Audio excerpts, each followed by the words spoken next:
Hey everyone, welcome back to another Beast of the Mesozoic Ceratopsians series review. Today we'll be taking a look at the Styracosaurus. This beautiful figure is one of the largest figures available in Wave 1. It retails for $69.99 and is currently available on Creative Beast Studios website.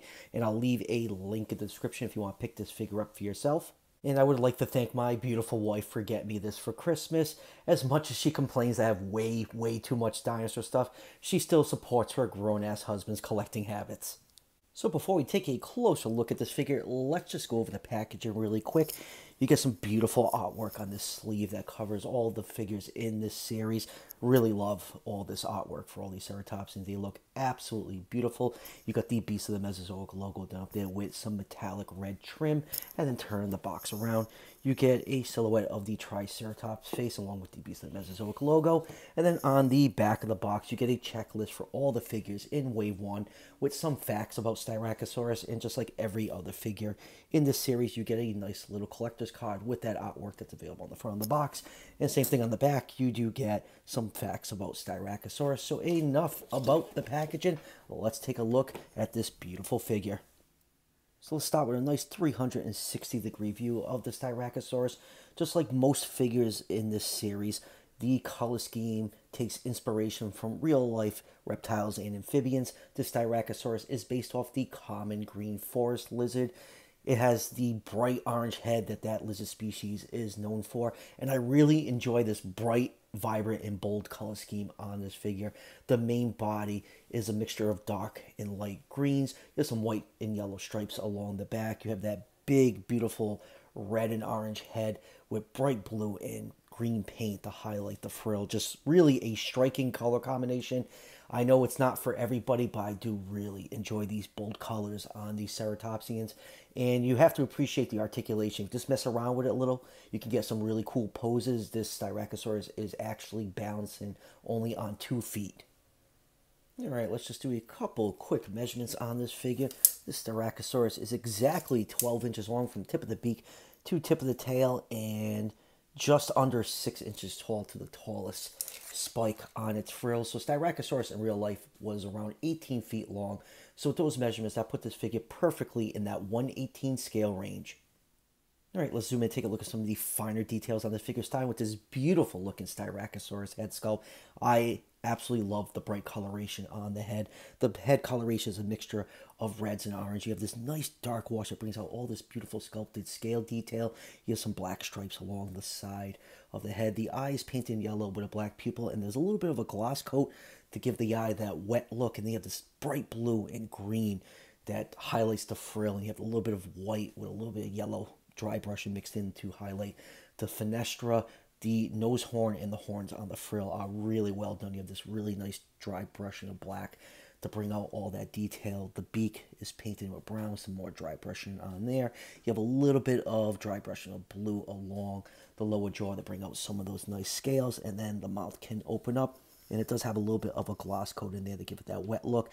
And it's always tough to pick up on the camera because of my lights. There are teeth sculpted in on the upper and lower jaws of this figure. The knobs along the frill have a nice wash over it to bring out all that detail. Going down to the neck, you have some darker orange coloration that starts to mix in with the dark green color of the main body. Along the front part of the animal, you have some nice white stripes. Turning it over, you can see this dark orange striping along the back. Those white stripes gradually get some metallic yellow into it, and it slowly mixes into a bright orange stripe along the top of the tail. When you get to the tip of the tail, you have this bright red and orange color with a little bit of black striping. The main part of the torso is a dark green. When you get to about the hind legs, it goes to a lighter green, but there's a nice wash over here to bring out all this really nice scale detail. A lot of variation in the scales. You have some large osteoderms mixed in there. Going down to the front legs, the bottom part of the front feet are in an orange color. Toe claws are decked out in some yellowish orange paint. Same thing for the toe claws.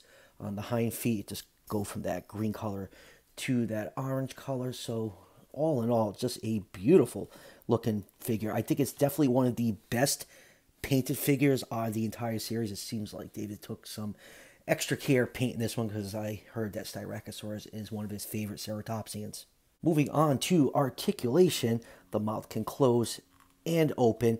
Now there is one feature on this Styracosaurus that is not present in any of the other Wave 1 figures. This figure actually has an articulated tongue, and the way to maneuver that is you just need to stick something in there, and you can get a little bit of movement with that tongue. It's kind of similar to the tongues that we saw in the Raptor series. I'm assuming probably the larger figures that are coming out in waves 2 and 3 are going to have the articulated tongue. So that is a nice touch. You can get some little bit of side-to-side movement on this neck joint. The base of the neck, you can raise the head up and you can lower the head down pretty well. And then for the front feet, they can move forwards.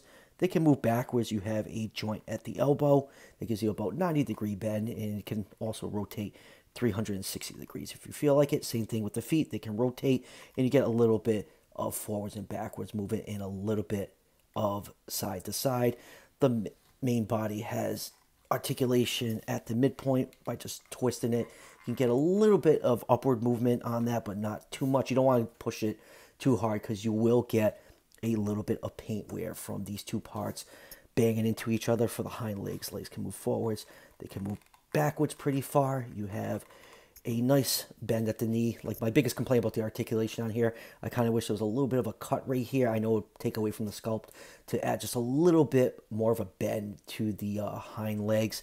You have two joints for the back of the hind feet. Get a little bit of rotation, a little bit of forwards and backwards movement. Same thing for the feet section. You get a little bit of rotation and up and down movement. On mine, they're really tight. I've heard some people saying that the ankle joints on the hind feet on some of their figures do get loose. If that happens, just put a little bit of clear nail polish or floor wax and just work that joint. That should tighten it up. It's a little trick I learned with some loose joints on my Transformers figures. And then going down to the tail, you get some nice side-to-side movement and up and down movement. So all in all, the articulation on these figures is great.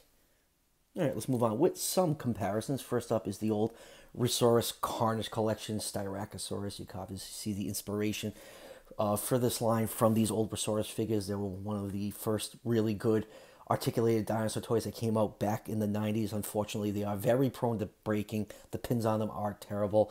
I do have the whole collection, and the Velociraptor, just one day I was opening the mouth and the head shot right off and I broke it. So I have to go back and fix that one. And let's just keep these Styracosaurus comparisons going. Here is the excellent Papo Styracosaurus. And here it is with the Mattel Jurassic World Styracosaurus. And here it is with the also excellent Collecte Styracosaurus, which is very similar in size to the Beast of the Mesozoic one.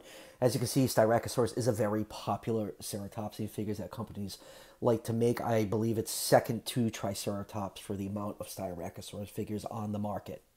Here's a couple ceratopsians from PNSO. Here's their Pachyrhinosaurus and then Machairosaurus. I guess PNSO heard there was a lot of ceratopsian figures coming out this year, so they decided to add a few of their own. And here it is with the PNSO Wilson Tyrannosaurus Rex. And I cannot wait for the Beast of the Mesozoic Tyrannosaurus Rex. That monster at 27 inches long is going to look amazing next to these ceratopsians. And David just had to make the Dino Riders one, the Kickstarter exclusive. So it looks like I'm getting at least two 27-inch T-Rex figures that my wife will probably kill me over. And lastly, here it is with some other Beast of the Mesozoic ceratopsians. Here it is with the juvenile Centrosaurus and the Zuni Ceratopsia. You have a nice look at the three different body molds used in Wave 1. And before I forget, here it is with John Hammond. These figures do scale really well with 3 3/4 inch figures. So final thoughts on this Styracosaurus. I think it's one of the best painted figures from Wave 1. And that head sculpt is absolutely gorgeous. It is a thing of beauty. I just love all the colors and how all that detail just pops on that head. So yeah, just like every other figure in this wave and on future reviews of this wave, it comes highly recommended from me. And like I said at the beginning of the review, this figure is available on creativebeast.com. Link is in the description. I just have two more figures from this wave to review, the Triceratops and the Diabloceratops, and then I'm done until Wave 2 comes out. I'm probably not going to get the Protoceratops. I think I'm going to wait for the 1/18 scale that's going to come out in wave 3. I think it's a beautiful looking figure, but for what I'm trying to do with my collection, I much prefer all of them being scaled with each other. So that will do it for the review. As always, if you're enjoying the content on this channel, show your support by hitting that subscription button just below the video. Each subscription helps out the channel tremendously, and it's greatly appreciated. I'll see you guys for the next one.